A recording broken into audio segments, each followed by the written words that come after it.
Dutch lunch, I like to say.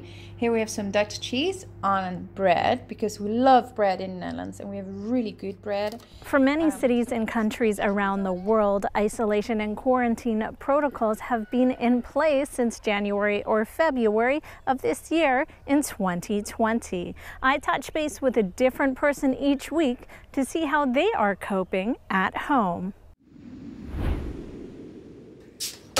Welcome to my 1-bedroom apartment. Hoi, I am Jody. I am from the Netherlands, from Haarlem, and we have been socially distancing ourselves here.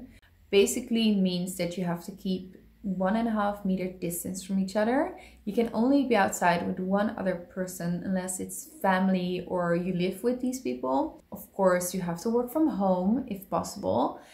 And restaurants are closed, gyms are closed, schools are closed. But we are allowed to go outside. So we're allowed to go and exercise, but they do ask us to, use our common sense.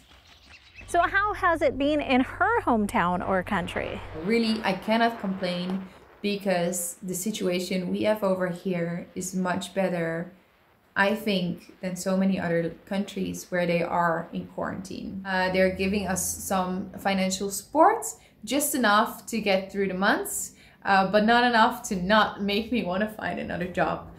So the Netherlands is really good at that. So that's what I've been doing these days, but there are not a lot of jobs out there at the moment. And what does a typical day look like for us? How do we stay busy? I keep myself busy to go cycling, for instance. I love cycling like a typical Dutch person.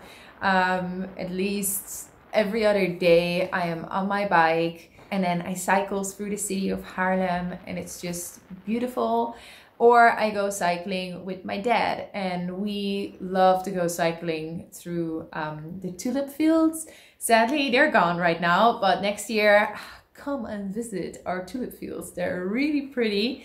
I do a lot of yoga thanks to my friend Stephanie. I've been doing a lot of baking. I love baking. And my favorite recipe is the one from Bon Appetit. And then their banana bread, I think, is the best banana bread ever. I love it. I add some walnuts and chocolate and it's really good.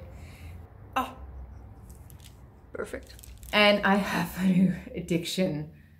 Houseplants. Some avocados grow. As you see, it's sort of working. This is my banana plant. This is an aloe vera project. And what about her biggest concerns during this time?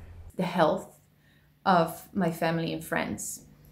I'm really scared of someone to get sick, and I really feel for the people who've already had a lost one during this situation. This is my grandmother's plant.